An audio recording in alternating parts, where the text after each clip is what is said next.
look at a buffalo, you just don't see a big shaggy beast. You see life, you see existence. Those are our relatives. They are part of us. Ken Burns has opened new windows on American history in his popular and award-winning documentaries. From war to baseball and presidents to cultural legends, he's brought the past into the present. Now he's taking on the heartbreaking story of the near extinction of the American buffalo.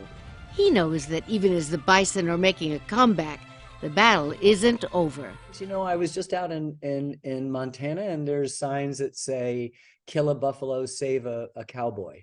You know, and it's not a zero-sum game. It doesn't, I mean, the whole idea of the American dream is that anybody can buy up some land. The people who live there, be damned. The plains are a pretty empty place now. Wouldn't it be great to get back to what many people call the American Serengeti? You know, there is something about these shaggy, gigantic beasts that even when you see one at a time or a few, they fascinate me. The eyes, the power of it. That's what I felt when I first saw them, was a sense of, oh my goodness, they're so big and they are so agile. You know, they can jump a 6-foot fence. They can get up to 35 miles an hour.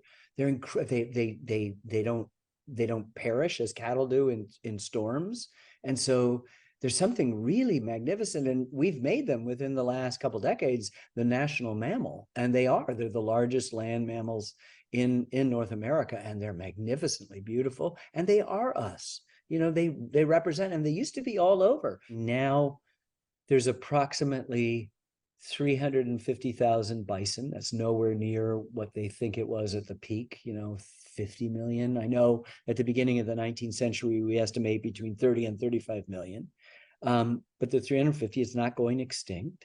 They're in enough places, in enough different places, that a disease or a lightning strike won't take them away. How do you maintain optimism, dealing with war, dealing with what we've done to each other, dealing with, you know, all the things that the sides of human nature that you've tried to reveal along with our triumphs? Yeah, so how do you stay optimistic? It makes you optimistic because you realize, you know, people say you're condemned to repeat what you don't remember. History repeats itself. It doesn't. No event's ever repeated itself.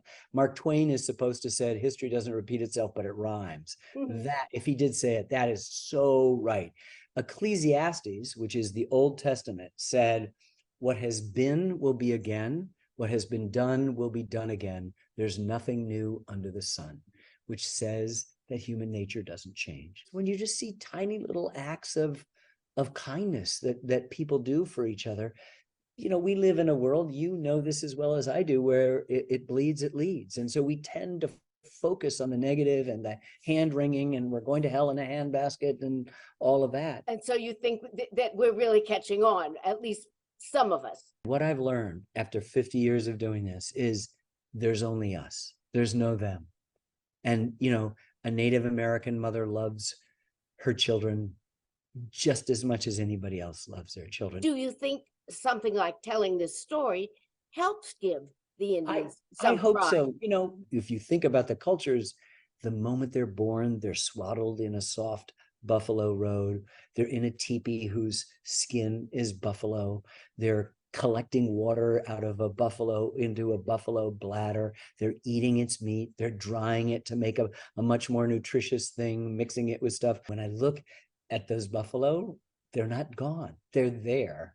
And they're beginning to roam in wider and increasingly larger pastures. That makes my heart sing. Will that end human venality? No, it will not. It's going to take a little bit more tolerance of the other. If it's going to work, we're going to have to understand about compromise, because nobody gets all that you want. And yet you look at people now and it's only my way. At the end of the day, you have to say, this mug is half full. It's not half empty. You know what I mean? It's got to be half full. And then you can do lots of things. For the Saturday Evening Post with Ken Burns, I'm Jeanne Wolf.